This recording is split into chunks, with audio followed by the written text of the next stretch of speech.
महाराष्ट्र के अहिल्या नगर में सड़क पर आए लव मोहम्मद लिखे जाने से अचानक माहौल गर्मा गया। रातों रात पूरे इलाके में बवाल मचा, गुस्साए लोग सड़क पर उतर आए। स्थिति बिगड़ती देख पुलिस को लाठीचार्ज करनी पड़ी। जांच में सामने आया कि सड़क पर यह नारा 2 लोगों ने लिखा था। पुलिस ने एक को हिरासत में ले लिया है, जबकि दूसरे की तलाश जारी है।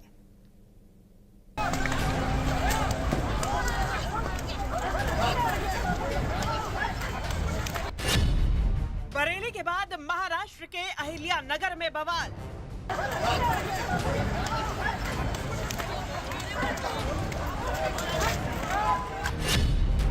सड़क पर आई लव मोहम्मद लिखने पर विवाद।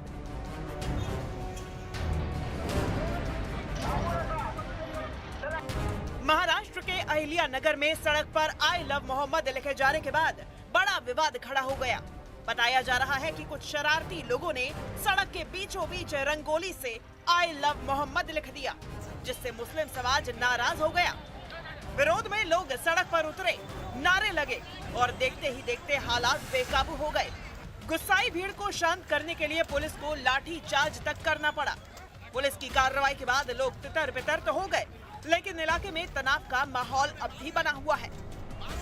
ऐसे 2 लोगों के खिलाफ पुलिस स्टेशन में गुनाह रजिस्टर हुआ है और उसमें से एक आरोपी के हमने कब्जे में लिया है। उनको कोर्ट में प्रोड्यूस करके आगे की तहकीकात हम लोग कर रहे हैं। कोतवाली पुलिस की तरफ से तमाम अहिल्या नगर सिटी और जिले के लोगों को मैं दरख्वास्त करना चाहता हूं कि ये इसके बारे में कोई भी इंफॉर्मेशन मिले, गलत इंफॉर्मेशन फैलाने की कोई कोशिश ना करे। माना जा रहा है कि इलाके का माहौल खराब करने के लिए कुछ लोगों ने रात के अंधेरे में सड़क पर आई लव मोहम्मद लिखा था। सुबह लोगों ने जब ये मंजर देखा तो इलाके में तनाव फैल गया। मुख्यमंत्री इस मामले में बड़ी साजिश की आशंका जता रहे हैं। एक प्रकार से ये भी देखना पड़ेगा कि क्या इसके पीछे कोई साजिश है, क्या कोई यहाँ पर जो हमारा सामाजिक ताना बाना है उसको एक प्रकार से उधेड़ने का प्रयास कोई कर रहा है क्या, इसको भी ध्यान में लेना पड़ेगा। जिस प्रकार से एक पोलराइजेशन का प्रयास लोकसभा के समय महाराष्ट्र में हुआ था, कि उसी प्रकार से कोई कुछ कर रहा है, इसको भी देखना पड़ेगा। सभी को अपने अपने धर्म का अवलंब करने का पूरा अधिकार है, लेकिन इस प्रकार से लोगों के बीच तनाव पैदा हो, इस प्रकार से अगर कोई करता है तो योग्य नहीं है। तो मतलब मैं समझता हूँ कि कानून नाम की कोई चीज़ बची नहीं है। मैं फडणवीस साहब से कहना चाहता हूँ कि आपसे हम बार बार कह रहे हैं कि किसी के धर्म के खिलाफ भी कोई अपमानित बात हो तो आप कानून लाइए। 10 साल का आप ला ही नहीं रहे हैं। इसका मतलब कि सरकार खुद चाहती है कि ऐसी चीज़ें हों और मुस्लिम हिंदू लड़ाई हो और वो चुन कर आएँ। मतलब मैं इसकी खुली निंदा करना चाहता हूँ। पुलिस अब मामले की तह तक जाने में जुटी हुई है। CCTV फुटेज खंगाले जा रहे हैं और गवाहों के बयान दर्ज किए जा रहे हैं। पुलिस अधिकारियों ने साफ कहा है कि दोषियों को बख्शा नहीं जाएगा। साथ ही आम लोगों से अपील की है कि अफवाहों पर ध्यान ना दें और शांति बनाए रखें।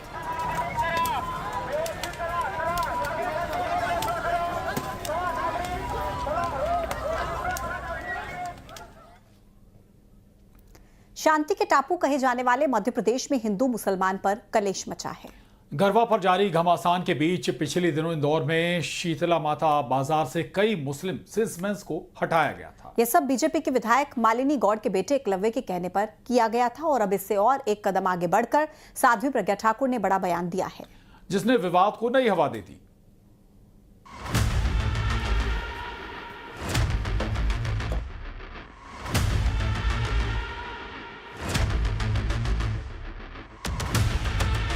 इंदौर के शीतला माता बाजार से मुस्लिमों के खिलाफ उठी चिंगारी अब आग का रूप ले रही है। बीजेपी विधायक मालिनी गौड़ के बेटे एकलव्य गौड़ के कहने पर बाजार से 40 मुस्लिम सेल्समैन को नौकरी से हटाकर नफरत की जो दुकान सजाई गई, अब उस दुकान की नई ग्राहक बनी है बीजेपी की पूर्व सांसद प्रज्ञा सिंह ठाकुर, जो एकलव्य गौड़ के तुगलकी फरमान से एक कदम आगे बढ़ते हुए बड़ी बात कह गई। प्रज्ञा ठाकुर ने कहा कि विधर्मियों के हाथ की बनी कोई चीज न खाएं, अपने घर में किसी भी विधर्मी को ना आने दें, चाहे वो लाइट फिटिंग, नल फिटिंग या सफाई वाला ही क्यों ना हो।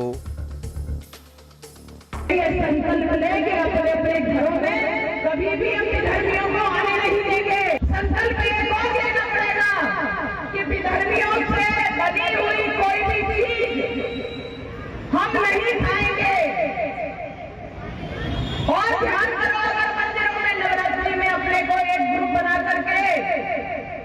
ऐसे कई ग्रुप बना करके खोजना पड़ेगा कि हमारे मंदिर के आसपास प्रसाद कौन बेचता है। यदि ऐसा कोई प्रसाद बेचते हुए विधर्मी पता चला तो उसको जितनी ठुकाई हो सकती उतनी ठुकाई करो, फिर कानून के हवाले करो। वहीं गरबा में गैर हिंदुओं की एंट्री को लेकर मचे घमासान और विवादित बयानों के बीच प्रज्ञा सिंह ठाकुर ने भी एक बयान दिया है। प्रज्ञा ठाकुर ने हिंदू लड़कियों से अपील करते हुए कहा कि किसी मुस्लिम की बहन मत बनो। इनके धर्म में भाई बहन का रिश्ता होता ही नहीं, क्योंकि वो बहन बनाकर छल करते हैं।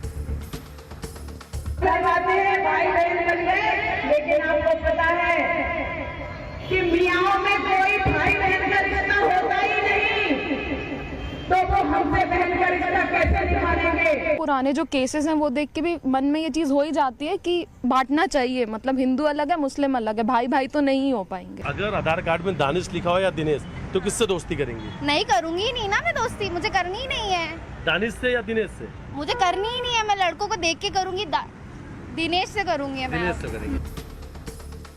प्रज्ञा ठाकुर की ये बोली उस गोली के बाद आई जो एकलव्य गौड़ ने शीतला माता बाजार इलाके में चलाई थी।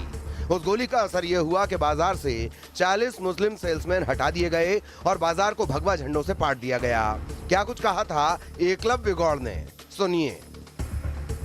व्यापारियों ने अपनी स्वेच्छा से लगाए, हमारे छोटे से आग्रह पर उन्होंने इस विषय की गंभीरता को समझा, उस पर मंथन किया और सामूहिक रूप से निर्णय लिया, जिसका परिणाम आप आज देख रहे हैं कि पूरा भगवा में जिस भगवा को आतंकवाद बोलते थे ये, आज उस भगवा ने ही इनका असली चेहरा दिखाया और यहाँ से भगाया है। अयोध्या से रावण की विदाई हुई है।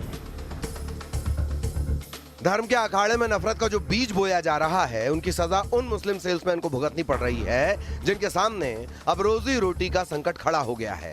कल तक बाजार में थे और आज बेरोजगार।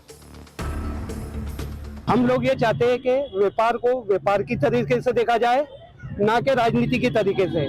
हम लोग 30 साल 33 साल यहाँ पे जिंदगी बिता चुके हैं, व्यापार शांति से करते हैं, हमारी कोई शिकायत नहीं है, लेकिन हमें कुछ वजह से यहाँ से बाहर किया जा रहा है। इसकी वजह जानना चाहते हैं कि क्या वजह है। धर्म की सियासत ही सियासत का धर्म है। इसी सियासत को चमकाने, अपना नाम और पहचान बनाने के लिए अपनी अपनी सहूलियत और मर्जी के हिसाब से धर्म की परिभाषा गढ़ी जा रही है। जो नकली स्वदेशी की भावनाओं को लेकर भारतीय जनता पार्टी बढ़ी है ना, पहले आप देश की मूल भावनाओं को समझ लीजिए, उसकी जड़ को समझिए। देश के अंदर अगर किसी बीज को लगाया जाता है तो बीज पे गिरने वाला जो पसीना होता है ना, वो भारतीय का होता है, किसी धार्मिक व्यक्ति का नहीं होता है। संविधान के आर्टिकल 25 में भावना लिखी हुई है कि हर व्यक्ति को अपने धर्म का धार्मिक स्वतंत्रता है। ये कहीं नहीं लिखा है कि आप इससे ये नहीं लेंगे, उससे ये नहीं लेंगे।